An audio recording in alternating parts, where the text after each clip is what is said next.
عشرہ رحمت کا ہے، دوسرا عشرہ بخشش کا، تیسرا آگ سے آزادی کا، کہیے نا سبحان اللہ۔ تیزی کے ساتھ ماہ رمضان شریف کے مبارک ایام اور شام و سحر رخصت ہوئے اور بہت قلیل حصہ ہمارے پاس باقی ہے۔ اللہ تبارک و تعالی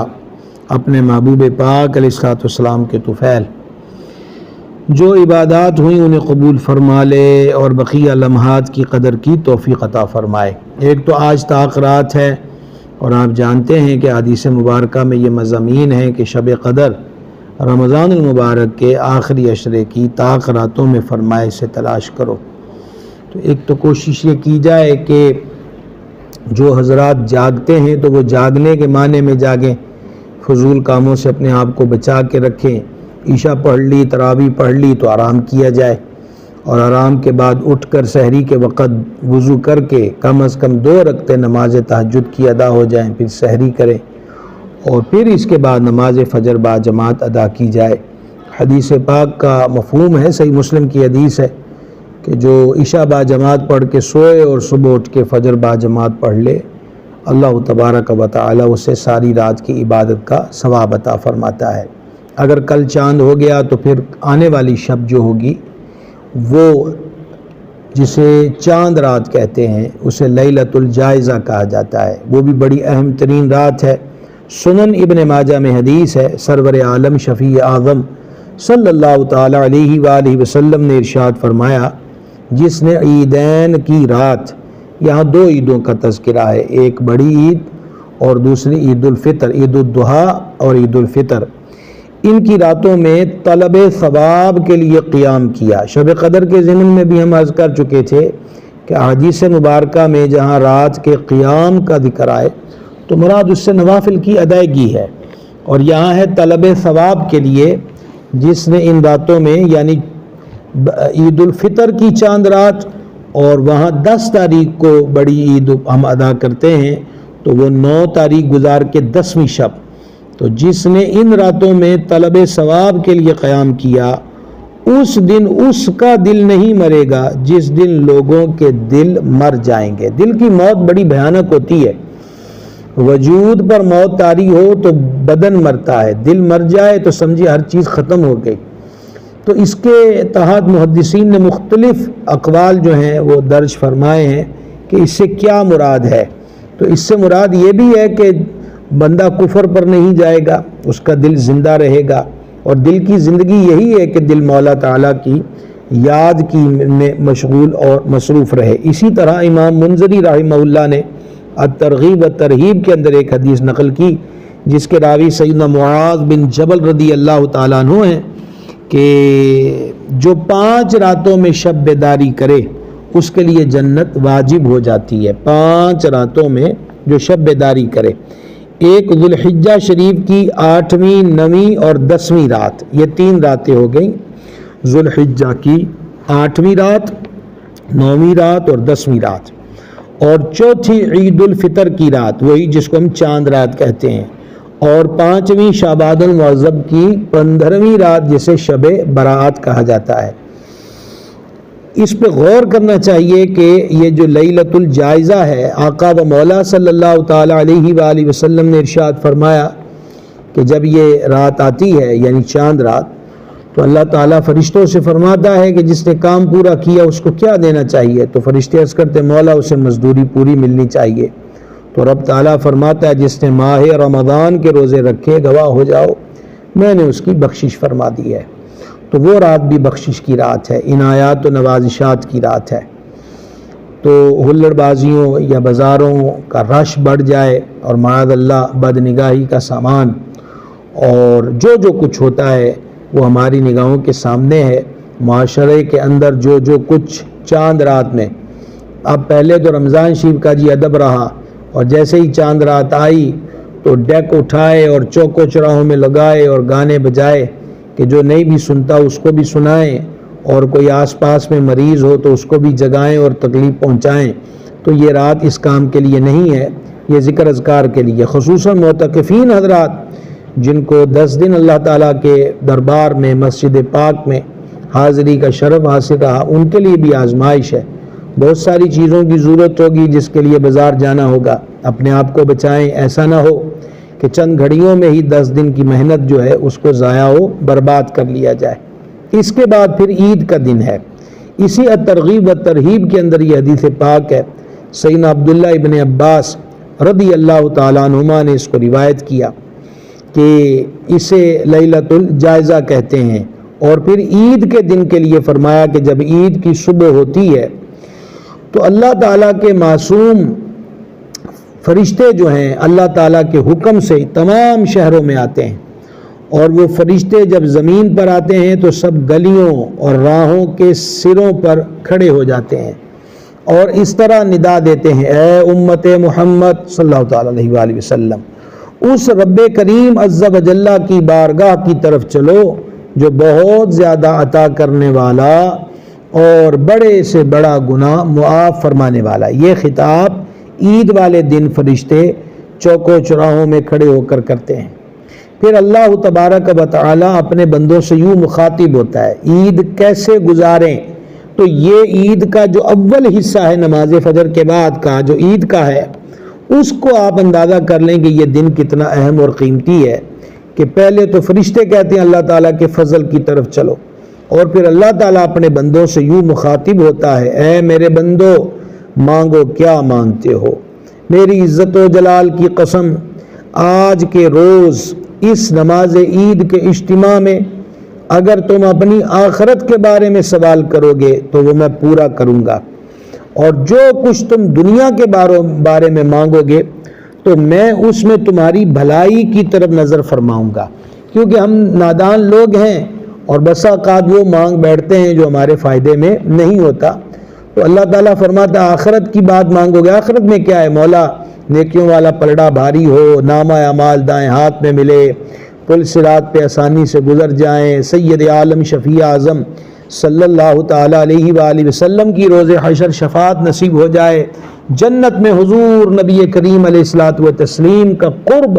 پڑوس اور رفاقت و خدمت نصیب ہو جائے۔ یہ ساری دعائیں آخرت سے ریلیٹڈ ہیں۔ تو آخرت کے بارے میں جو سوال کرو گے میں اسے پورا کروں گا۔ ہاں دنیا کی جو چیزیں مانگو گے تو پھر ہم نظر فرمائیں گے کہ جو تم نے مانگا ہے اس میں تمہارا بھلا بھی ہے کہ نہیں ہے، پھر اس میں جو بھلا ہوگا تو اللہ تبارک و تعالیٰ فرماتا ہے میری عزت کی قسم کہ جب تک تم میرا لحاظ رکھو گے میں بھی تمہاری خطاؤں کی پردہ پوشی فرماتا رہوں گا۔ میری عزت و جلال کی قسم میں تمہیں حد سے بڑھنے والوں یعنی مجرموں کے ساتھ رسوا نہ کروں گا۔ بس اپنے گھروں کی طرف مغفرت یافتہ لوٹ جاؤ، تم نے مجھے راضی کر دیا اور میں بھی تم سے راضی ہو گیا۔ اللہ تعالیٰ یہ دولت یہ نعمت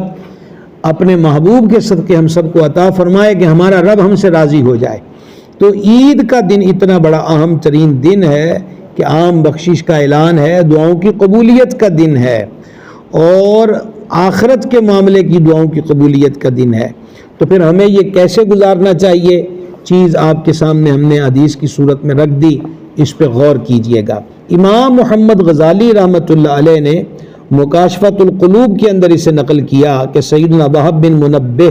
رحمۃ اللہ علیہ فرماتے ہیں جب بھی عید آتی ہے شیطان چلا چلا کر روتا ہے، اس کی بدحواسی کو دیکھ کر اس کے چیلے جمع ہو کر پوچھتے ہیں غضبناک کیوں ہو، دکھی کیوں ہو، ہائے وائے کیوں کرتے ہو؟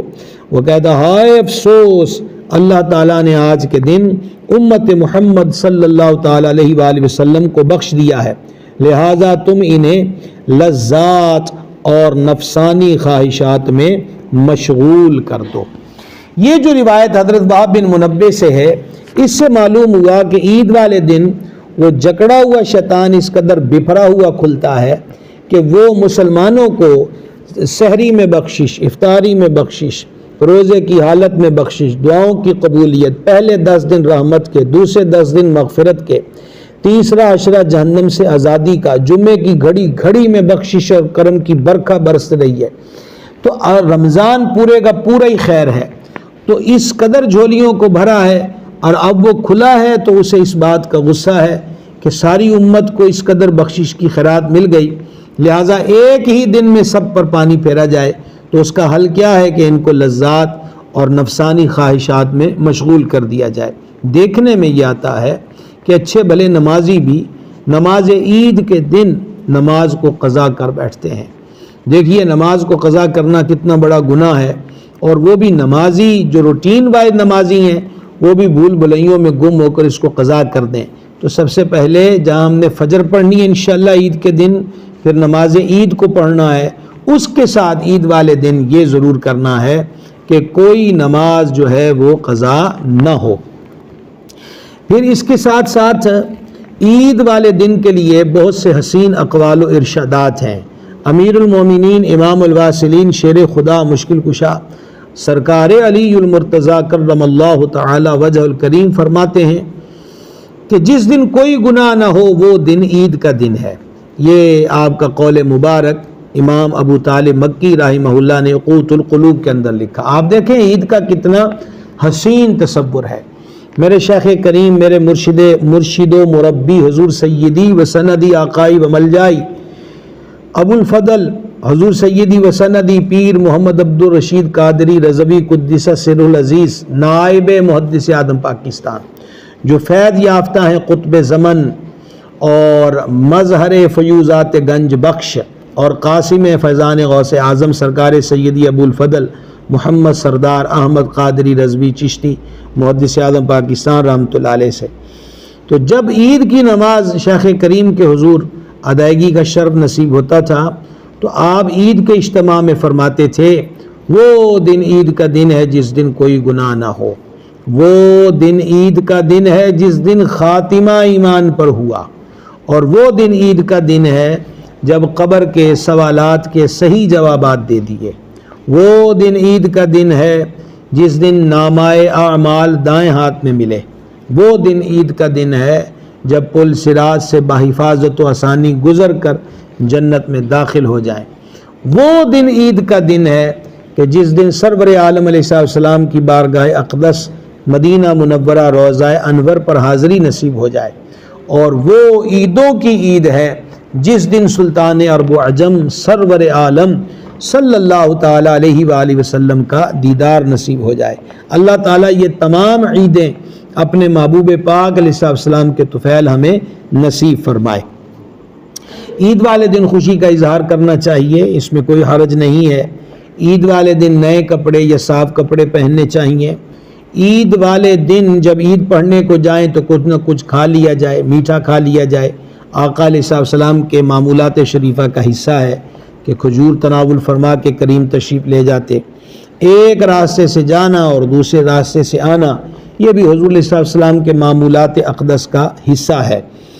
عید والے دن غرباء کا خیال رکھا جائے،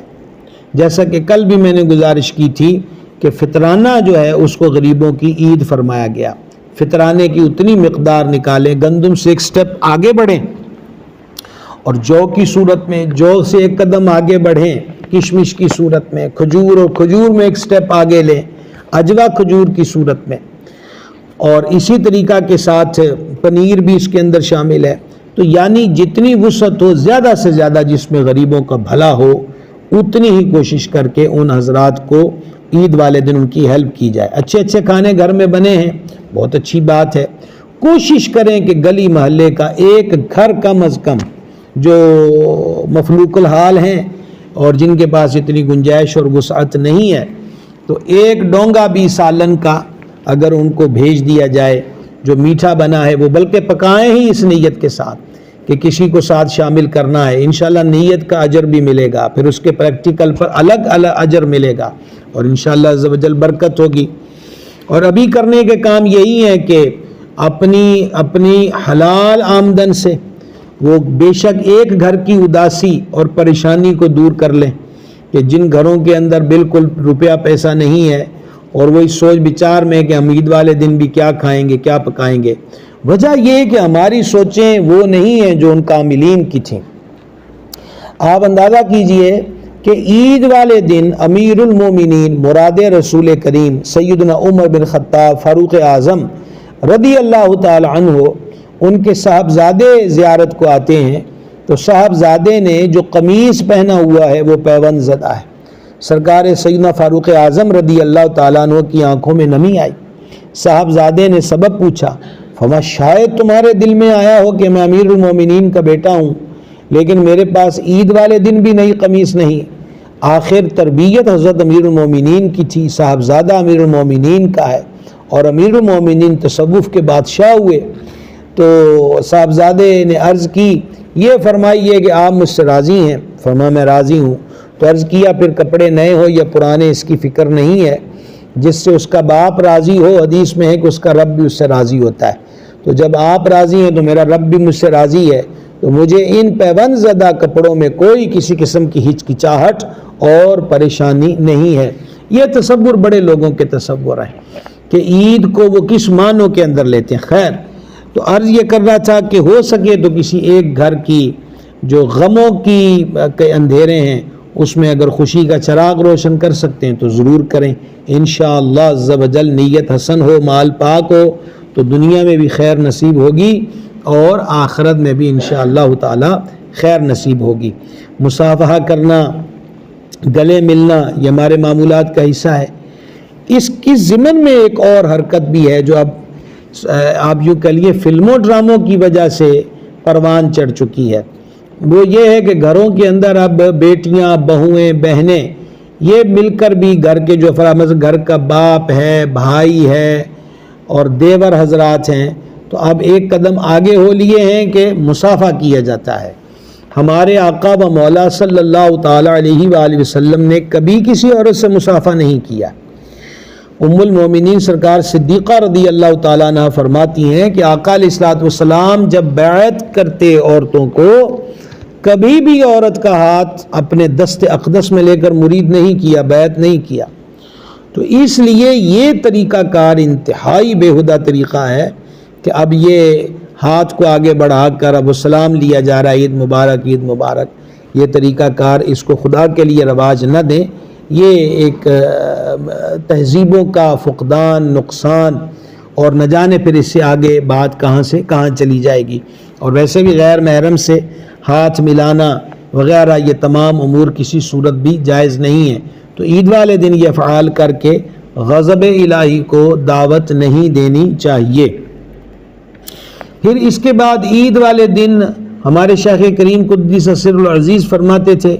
کہ زندہ لوگوں کو عیدی دی ہے تو فوت شدگان کو بھی عیدی دی جائے، اور اس کے لیے مکاشفۃ القلوب میں ہی امام محمد غزالی رحمۃ اللہ علیہ نے یہ بات درج کی ہے کہ جو عید والے دن 300 مرتبہ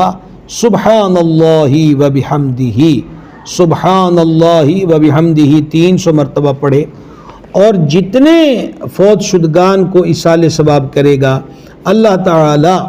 ہر قبر کے اندر 1000 نور داخل فرمائے گا، اور جب یہ ایصال کرنے والا خود فوت ہوگا تو ان سب کی تعداد کے برابر اللہ تبارک و تعالی ان کی قبروں میں انوار داخل فرمائے گا۔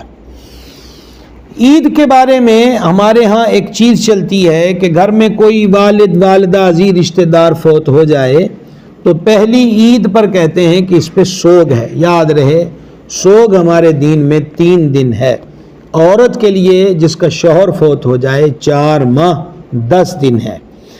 تو عام دنوں میں بندہ روٹین کے مطابق رہے اور خاص عید کا دن آئے اور سوگ کا ماحول پیدا کیا جائے، یہ پسندیدہ عمل نہیں ہے۔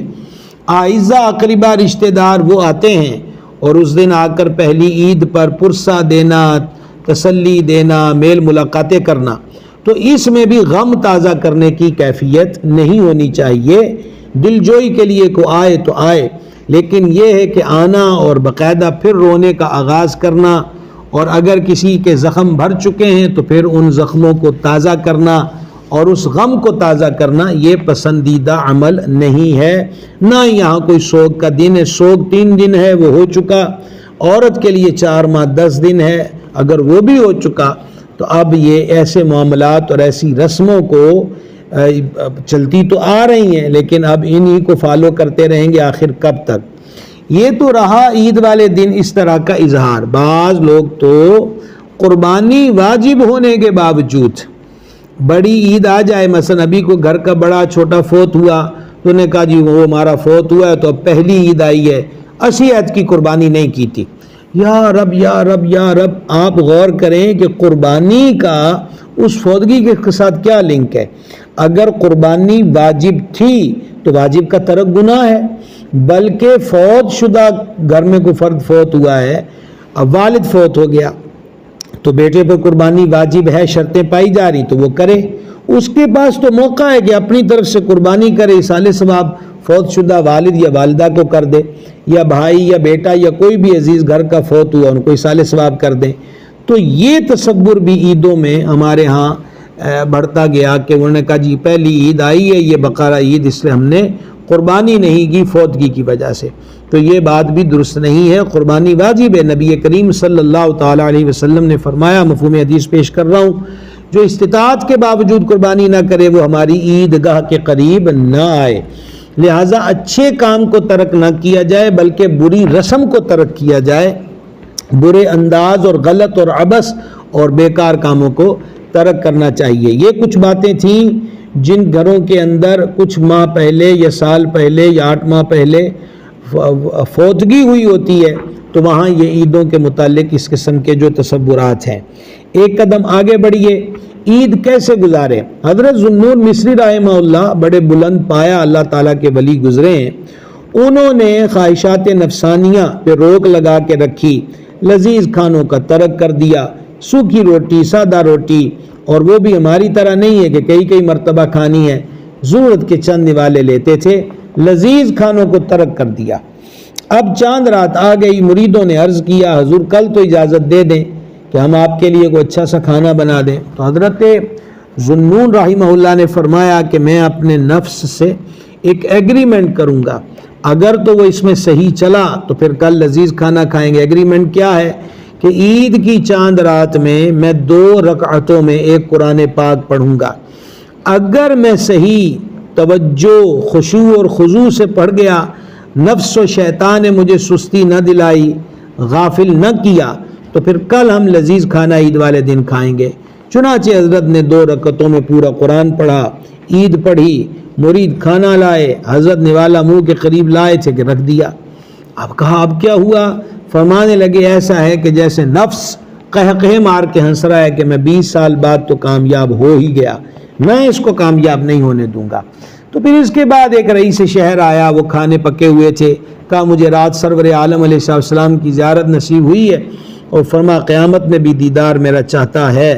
تو کھانا ذوالنون کو صبح دے اور ہمارا پیغام دینا کہ آج کے دن اس سے صلح کر لو اور یہ کھانا جو اللہ کی نعمت ہے اسے کھا لو۔ تو یہ آپ اندازہ کریں کہ عید والے دن کھانا بھی کھانا ہے تو تب بھی وہ کہتے ہیں پہلے اللہ تعالیٰ کی عبادت کرنا ہے۔ تو اگر نفس کو سرکش گھوڑے کی طرح کھلے میدان میں چھوڑ دیں گے تو عبادت والا چکر جو ہے کہ وہ عبادت کی طرف یہ گیڑا لگائے گا گھوم کر کے، چلو آؤ تمہیں ظہر پڑھا دیں، عصر پڑھا دیں، مغرب پڑھا دیں، تو یہ بات نہیں چلتی۔ پھر اس کے بعد عید کو فلم و ڈراموں کا دن، اور اب تو خیر ہر ایک کی جیب میں پورا سینما گھر موبائل کی صورت میں موجود ہے، لیکن پھر بھی مختلف اسٹیج ڈرامے، میوزیکل شو اور اس قسم کے دیگر معمول چلتے ہیں اور کہتے ہیں خوشیاں ہیں۔ مسلمان کی خوشی کا اظہار جو ہے اور طریقہ جو ہے وہ اللہ اور اس کے رسول جل جلالہ و صلی اللہ تعالی علیہ وسلم کا ذکر ہے۔ ہم لوگوں نے یہ کیا ہے، فوتگی ہو تو نعت خوانی ہوگی، قرآن خوانی ہوگی، اور شادی و خوشی ہے تو گانا باجا ہوگا، ناچ بھنگڑا ہوگا، ڈھول ہوگا۔ یعنی ہم نے خوشیوں اور غموں کے بیچ میں خود ہی ایک حد قائم کر دی ہے۔ سوال یہ ہے کہ غم جو ہے اس میں تو رب کو یاد کر لیا، خوشی کا موقع آیا تو اب اللہ تبارک و تعالیٰ کی یاد کا تصور کدھر گیا؟ لہٰذا خوشیوں میں تو ڈبل اللہ تعالیٰ کا ذکر ہو تاکہ اللہ کا جو شکر ادا کرتا ہے اللہ اس کی نعمت کو اور زیادہ بڑھا دیتا ہے، اور غموں میں اس لیے یاد کریں کہ غم ٹھنڈے ہو جائیں۔ اعلیٰ حضرت عظیم البرکت رحمۃ اللہ علیہ کیا خوب کہتے ہیں، ان کے نثار کوئی کیسے ہی رنج میں ہو، جب یاد آ گئے ہیں سب غم بھلا دیے ہیں۔ تو لہذا ان امور میں، ان لمحات میں زیادہ سے زیادہ اللہ رسول کو یاد کیا جائے، اور خوشیوں میں اور ٹرپل یاد کیا جائے تاکہ خوشیاں خیر سے قائم رہیں، اس کے ثمرات قائم رہیں اور برکات حاصل ہوں۔ مزید گزارش یہ ہے آپ سب حضرات کی خدمت میں کہ بہت سارے لوگ ایسے بھی ہوں گے جیسے اعتکاف پر بیٹھے ہیں یا ویسے رمضان شریف میں، تو وہ اب ان راتوں کو حجام کا رخ کریں گے اور پہلا جو حملہ ہے وہ داڑھی شریف پر ہوگا۔ نبی مکرم صلی اللہ تعالیٰ علیہ وآلہ وسلم نے فرمایا، مفہوم حدیث پیش کر رہا ہوں، داڑھی رکھو، مونچھوں کو ہلکا کرو، میرے دشمنوں جیسی صورت مت بناؤ۔ اور ایک جگہ فرما مونچھوں کو ہلکا کرو، داڑھیوں کو بڑھاؤ، مجوس کی مخالفت کرو، کہ مجوس کا طریقہ بڑی بڑی مونچھیں رکھنا اور داڑھیوں کو چٹم کر جانا ہے۔ تو خدا کے لیے، اور اس میں ہم یہ بھی دیکھتے ہیں خصوصاً جو بڑی عید ہوتی ہے اس موقع پر چاند نظر آنے سے پہلے لوگ پھر ہو جاتے ہیں کہ اب شیو نہیں کرانی، اور ادھر قربانی کی اور ادھر، تو ایک اللہ کے پیارے خلیل کی سنت ادا کی اور رب کے محبوب علیہ السلام کی سنت کو قتل کرتے ہیں، یہ کہاں کی عقل مندی ہے؟ تو لہٰذا سنت کے مطابق اسی طرح بال جو بنوانے ہیں، اب ہمارے ہاں جو بال ہیں عید کے موقع پر یا رب یا رب، اس کے اندر بھی ایسے ایسے انداز ہیں۔ سیدھی سی بات ہے، نبی مکرم صلی اللہ تعالیٰ علیہ وسلم نے زلفیں رکھی، اور ہم نے زلفوں کے عنوان پر گزشتہ سلسلوں میں گفتگو کی ہوئی ہے، وہ آدھے کان کی لو مبارک تک، پورے کان، اور کبھی اتنی بڑی کہ کندھوں کے اوپر تک، کندھوں سے نیچے رکھنا مرد کے لیے جائز نہیں ہے۔ تو یا تو وہ اس کسی بھی مقدار میں سے سنت کے مطابق بال رکھے، یا پھر حلق کروا دے، سارے سر کے بال منڈوا دے۔ اب ہمارے ہاں تھوڑا سا بیچ میں گھاس رکھ لینی، اس کے بھی الٹے سیدھے سٹائل اور جلیاں وغیرہ لگا کر اس کو کھڑے رکھنا اور ارد گرد سے منڈوا دینا، احادیث مبارکہ میں اس کی ممانعت آئی ہے۔ ان چیزوں سے بچیں۔ عید کی تیاریوں میں اللہ کے حبیب اقدس صلی اللہ تعالیٰ علیہ وسلم کی مبارک سنت کو ملحوظ رکھا جائے تو انشاءاللہ عز و جل برکت ہوگی۔ اس کے ساتھ ساتھ آخری گزارش یہ ہے کہ ہم نے رمضان کیسے گزارا، ہم نے اس موضوع پر گفتگو کی رمضان کیسے گزارے، اب ہم اپنے آپ سے پوچھتے رہیں کہ ہم نے رمضان کیسے گزارا، روزے رکھے، تراویح پڑھی، تلاوت قرآن کا شرف ملا، نمازیں تو قضا نہیں ہوئیں، ذکر اذکار ہوتا رہا، یہ سب ہوا تو مبارک مبارک مبارک۔ اور اگر وہی غفلت رہی تو خدا جانے اب کس کی زندگی میں پھر رمضان آئے کہ نہ آئے۔ یہ محرومیاں، ان کا ازالہ پھر نہیں ہو سکتا۔ جس نے فرمایا بغیر عذر اور مرض کے ایک ماہ رمضان کا روزہ چھوڑانا، ساری زندگی بھی روزے رکھتا رہے تو ایک روزے کے مقام کو نہیں پہنچ سکتا۔ اللہ تعالیٰ کرم کرے، فضل کرے، اور یہ جو عید ہے پورے اس عالم اسلام کے لیے خوشیوں اور راحتوں کا سبب، خصوصاً ہمارے کشمیری بھائیوں کے لیے، خصوصاً ہمارے غزہ و فلسطین کے مجبوروں کے لیے۔ میں نے آج اپنی آئی ڈی پہ لکھا تھا کہ عید آتی ہے تو کچھ غم ساتھ ہوتے ہیں، اپنوں کے بچھڑنے کا غم ہوتا ہے، خود بیمار ہے یا گھر میں کچھ سخت مریض ہے وہ غم ہوتا ہے، اس طریقے سے تنگ دستی و غربت ہو اس کا غم ہوتا ہے، یا جو پردیس میں گیا اس کی پہلی عید ہے تو اس کو گھر والے یاد آتے وہ غم ہوتا ہے۔ تو یہ تو غم ایسے ہیں جو بدل سکتے ہیں خوشیوں میں، لیکن جو غم فلسطین والوں کا ہے، غزہ والوں کا ہے، کیا ہم سوچ بھی سکتے ہیں اس غم کے بارے میں کہ وہ غم کیسا ہے؟ شہر کا شہر، بلکہ شہروں کے شہر ختم ہو گئے، گھر اجڑ گئے، بڑے بڑے گھروں میں رہنے والے جھونپڑیوں میں کہ جہاں مچھر بھی ہیں، مکھیاں بھی ہیں، ابھی سردیوں کے ایام گزرے انہوں نے وہ بھی سہے، اوپر سے بارش برسی، کیچڑ میں وہ رہے، اپنے کاروبار کر کے لوگوں کو خیرات کرنے والے، خود برتن اٹھا اٹھا کے جو مختلف ادارے اور مختلف ممالک وہاں ان کی ہیلپ کے لیے گئے ہوئے ہیں تو وہ لائنوں میں لگ کر ان سے کھانے وصول کر رہے ہیں، اور ایک دوسرے سے دھکم پیل ہو رہی ہے، صاف پانی کو ترس رہے ہیں۔ ہسپتالوں میں گئے تو ہسپتالوں پہ بم گرے اور فنش کر دیے گئے ہاسپٹل، وہ بیچارے پناہ گزین ہوئے خیموں میں تو وہاں بمبارمنٹ ہوئی ہے، وہ لائنوں میں لگ کے دو دو دن کی بھوک کے بعد روٹی لینے کے لیے لائن میں کھڑے ہیں تو وہاں میزائل داغ دیے گئے۔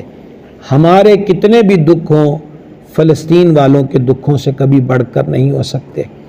ہم نے تو کوئی ایک فرد ہے، ایک فرد کھویا ہوگا، وہاں تو پورے کے پورے خاندان ختم ہو گئے، سرے سے پتہ نہیں ہے۔ فلسطینیوں نے کہا اب ہمیں موت سے زیادہ زندگی سے ڈر لگتا ہے، کہ خدا جانے آنے والا وقت کیسا وقت ہوگا۔ تو اللہ تعالیٰ کی بارگاہ میں عرض ہے، فریاد ہے کہ اللہ تعالیٰ اپنے حبیب پاک صاحب لولاک صلی اللہ تعالیٰ علیہ وآلہ وسلم کا صدقہ ہمارے فلسطینی بھائیوں کو اللہ آزادی عطا فرمائے، ان اجڑے ہوئوں کو اپنے گھروں میں آبادیاں نصیب فرمائے، مسلم امہ پہ رب کرم کرے، وطن عزیز پاکستان کو اللہ سلامت رکھے۔ اور خصوصاً وہ بھی یاد رکھنے کے لوگ ہیں کہ جو عید والے دن بھی پاکستان کی سرحدوں پہ کھڑے ہو کر کوئی پہاڑوں پر تو کوئی جنگلوں میں تو کوئی ریتلے علاقوں میں، وہ بھی ماؤں کے بچے ہیں، وہ بھی بیوی بچوں والے ہوتے ہیں، لیکن وطن کی حفاظت کے لیے وہ جوان کھڑے ہوتے ہیں، اللہ ان کو بھی سلامت رکھے۔